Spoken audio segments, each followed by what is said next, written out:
fine. How are you? I just wanted to ask for you to share. You shared something so profound with me the other day about your husband and how his life has changed when you went for a visit to a pulmonologist, right? Is that correct? Yes.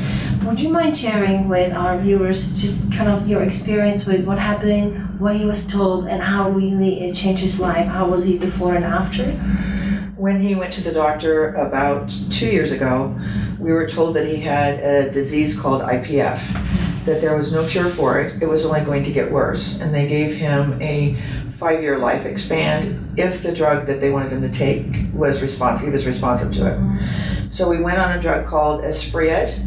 He's been on it. He takes a pill 3 times a day for the last year and a half. And we are now waiting the results of the lung test that he just had a week ago. In the meantime, I've heard so much about Dr. Katka that we wanted to try something different and come here. And then sitting and talking with her, she asked what drug we were on, and I told her, and she said, well, are you getting better? Do you see results? And we said, no, it was only supposed to keep him at the level he was at. And she said, I thought that medicine was supposed to make you better. So when we left, we said, well, that's right. Medicine is supposed to make you better. That's why you're on it. And so then that's why we're back here. Yeah, so that's great because we're doing actually hydrogen peroxide for the lungs to help to have the condition be better and he'd feel better. But what happened is when you went to the doctor, you shared with me, so IPS, it's actually a pulmonary condition where there's fibrosis in the lungs, and that according to traditional medicine, they gave you certain outcome for him. Remember what they said? They gave you the exact words. What did you share with me? Something about that, you know, you will be lucky if you make it? Yes. We had 5 years at the most, and it's going to be a very, very painful, ugly death. To get prepared for it, he will at some point in time be on oxygen 24 hours a day. He will carry oxygen with him, and he will just get worse and worse and worse. So there was no hope?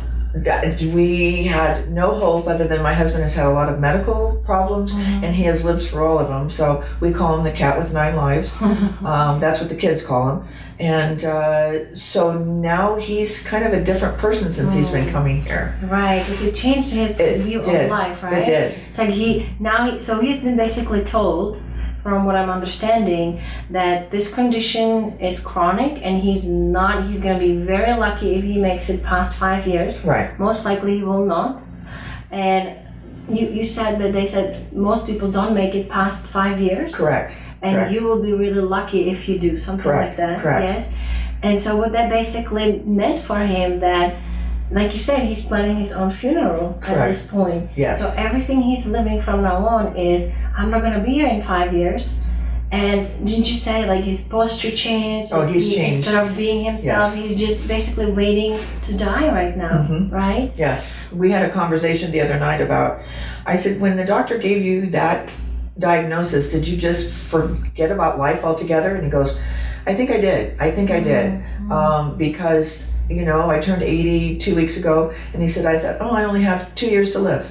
And so he said, now he feels like he's not sure of what's happening to his body. He's kind of waiting to see what happens with all this, but he has he's more active now, still has a hard time breathing, still uses some oxygen, but his attitude is different, way different. Like there's not much to live for. Like, why would I enjoy life if I'm not going to be here in 2 years? So literally it shut down his will to live in a way. Correct. Yeah, so I wanted to share that with you because like Deb, she knows that there is more, and that's why we're doing these treatments. And truly, when we hear something so strong from our doctors, it is so important that we don't take it in. It truly is, because the doctor is coming from just one picture of what they've seen, right? This is what they've seen in their life, people with this condition, but they didn't try all these other treatments that are available. Right. They didn't see the people that I see that actually got better from these conditions. So with that said, if you go and you get this diagnosis that's almost like a death sentence, really, because It was. they told him 5 years, that's what you got, and he really took it in. So I would love, and we're doing this with Deb right now, we're going to really speak to him and say, okay, they did this, we're having this little tiny picture of life. What we're expanding the options, hence the 5 years, it's not an option. Like, there is so much more available that we can give him and make his life a better place, really, at this point. Well, people are asking me all the time, why are you going? Who is this doctor? Where did she come from? So on and so forth. What are her credentials? And my answer to that is, I will try anything, anywhere to get a different outcome from what we were given.